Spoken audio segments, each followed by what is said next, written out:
बिस्मिल्लाहिर्रहमानिर्रहीम। अस्सलाम वालेकुम। आज ये हमारा अकाउंटिंग का पहला लेक्चर है और हम अपने इस पहले लेक्चर में बेसिक अकाउंटिंग सीखेंगे। इसके अलावा हम लोग अकाउंटिंग की डेफिनेशंस देखेंगे और देखेंगे कि अकाउंटिंग क्या है। ठीक है, उसके अलावा हम अकाउंटिंग के हेड्स पढ़ेंगे कि अकाउंटिंग के कौन कौन से हेड्स हैं और इनकी डेफिनेशंस देखेंगे।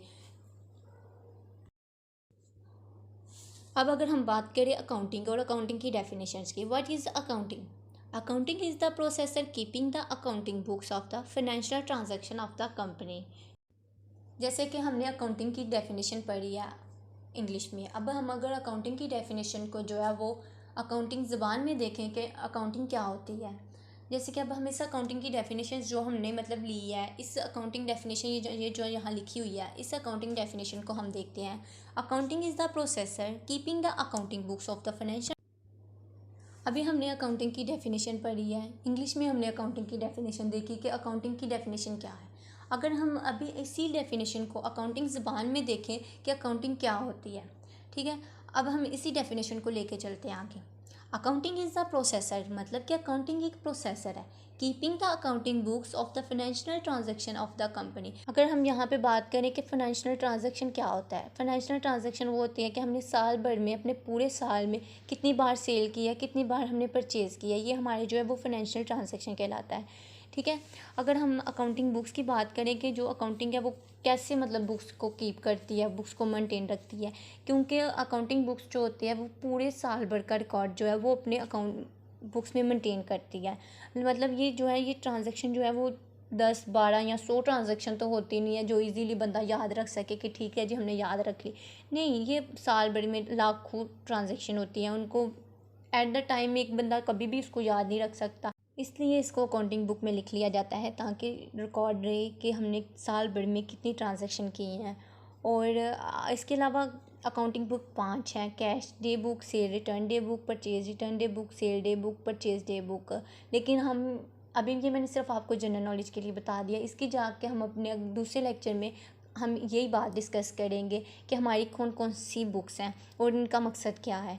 इसके अलावा अगर हम यहाँ पे बात करें तो हेड्स ऑफ अकाउंटिंग की, क्योंकि हमने बात की थी कि आज हम अकाउंटिंग के हेड्स देखेंगे कि अकाउंटिंग के हेड्स कौन कौन से हैं।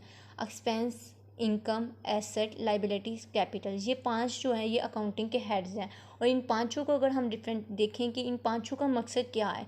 अगर हम सबसे पहले एक्सपेंस की बात करते हैं कि एक्सपेंस क्या होते हैं। व्हाट इज़ एक्सपेंस, इसके साथ इसकी हम डेफिनेशन देखते हैं। The money spend and the cost incurred by a company for generate revenue. इसका मतलब ये है कि कंपनी खर्चे करती है ताकि वो फ्यूचर में जाके रेवेन्यू हासिल कर सके, रेवेन्यू कमा सके।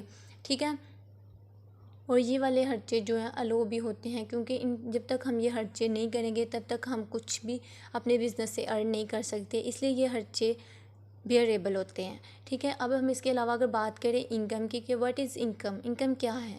The profit a company retain after paying off all relevant expense from sales revenue earned.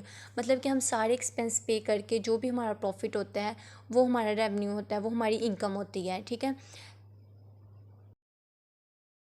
सबसे पहले हम एसेट की डेफिनेशन देखते हैं कि एसेट की डेफिनेशन के एसेट होते क्या हैं। Our present economy resources controlled by the entity as a result of past event। Entity हमारी जो होती है वो हमारा बिजनेस होता है। इसका ये मतलब है कि एक हम फॉर एग्जांपल यहाँ पे हम एग्जांपल देखते हैं। फॉर एग्जांपल कि हमने एक मशीन खरीदी है, पास्ट में हमने एक मशीन खरीदी है। जब हम मशीन खरीदेंगे हम उसका जो बेनिफिट है सिर्फ उसी साल तो नहीं ना लेंगे, हम आने वाले सालों में भी उससे बेनिफिट हासिल करेंगे।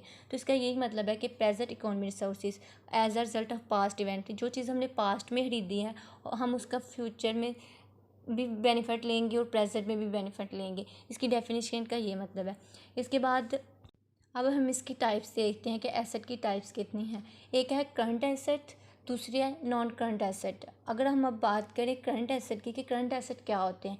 करंट एसेट वो एसेट होते हैं जिनका हम बेनिफिट्स शॉर्ट टर्म में लेते हैं, मतलब कि एक साल के अंदर अंदर जिनका बेनिफिट हम हासिल करते हैं।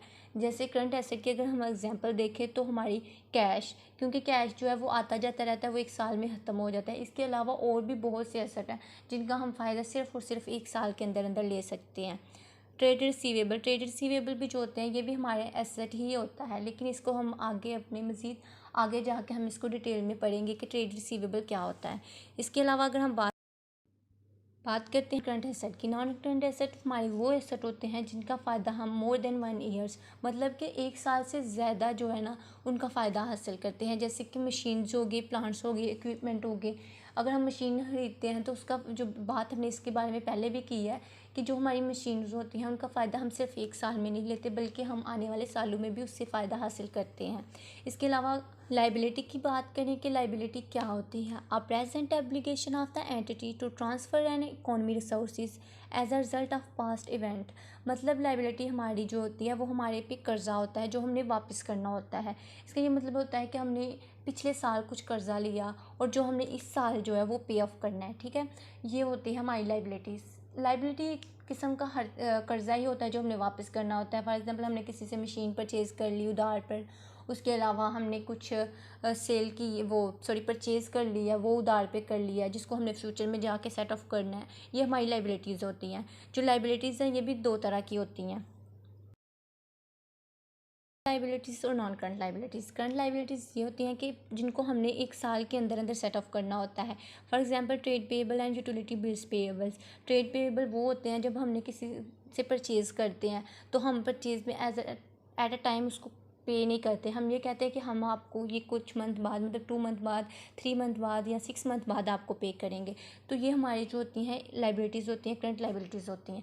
हमने इनको सेट ऑफ करना होता है। जो हमने उधार पे परचेज़ की होती है हम उस बंदे से टाइम सेट कर लेते हैं कि हम इतने टाइम में आपको जो है वो पे कर देंगे। इसके अलावा जो यूटिलिटीज़ बिल्स होते हैं ये भी पेएबल्स होते हैं, क्योंकि हम पहले यूज़ करते हैं उसके बाद हम पे करते हैं। तो मतलब फॉर एग्जांपल हमारा महीने के एंड पे ही हमें आता है ना बिल, तो हम महीने के एंड पे करते हैं। इससे पहले हम लोग उस चीज़ से बेनिफिट ले चुके होते हैं। इसके अलावा नॉन करंट लाइबिलिटीज़ वो लाइबिलिटीज़ होती हैं जिनको 1 साल के अंदर सेट ऑफ नहीं करना होता है, मतलब मोर देन 1 ईयर्स लग सकता है उसको सेट ऑफ करने में। इसकी बेस्ट एग्जांपल ये है कि ये जो है बैंक लोन, मतलब कि हमने एक बैंक से लोन लिया है कि हम 5 सालों के अंदर अंदर लोन जो है वो वापस कर देंगे। जब हम उसको पहले साल में जब उसको हम रिटर्न करेंगे, उसकी एक इंस्टॉलमेंट जो है वो वापस करेंगे, उसको हम करंट लाइबिलिटी का हिस्सा बनाएंगे। लेकिन उसके बाद जो आने वाले 4 सालों में हम लोन रिटर्न करेंगे ना, वो हमारा नॉन करंट लाइबिलिटी का पार्ट बनेगा। अब हम बात करते हैं कैपिटल्स की। सबसे पहले आप ये माइंड में सेट रखें कि कैपिटल होता क्या है। अगर हम यहाँ पे कैपिटल की डेफिनेशन देखते हैं, equity is the residual interest in the asset of the entity after deducting all its liabilities. Capital हमारा होता है asset minus liabilities is equal to capital. ये इसकी एक इक्वेशन है, ठीक है। तो वैसे तो अगर हम आसान ज़बान में देखें तो कैपिटल जो होता है वो ओनर का पैसा होता है जो ओनर ने अपने बिज़नेस में इन्वेस्ट किया होता है, ठीक है। आई होप कि आप लोग को ये सारी चीज़ें अच्छे से समझ आ गई होंगी। बाकी हम अपने जो भी हमारा कैपिटल्स है इसकी इक्वेशंस वगैरह और वो सारा जो भी बुक्स का है ये हम अपने अगले लेक्चर्स में देखेंगे। ओके, अल्लाह हाफिज़।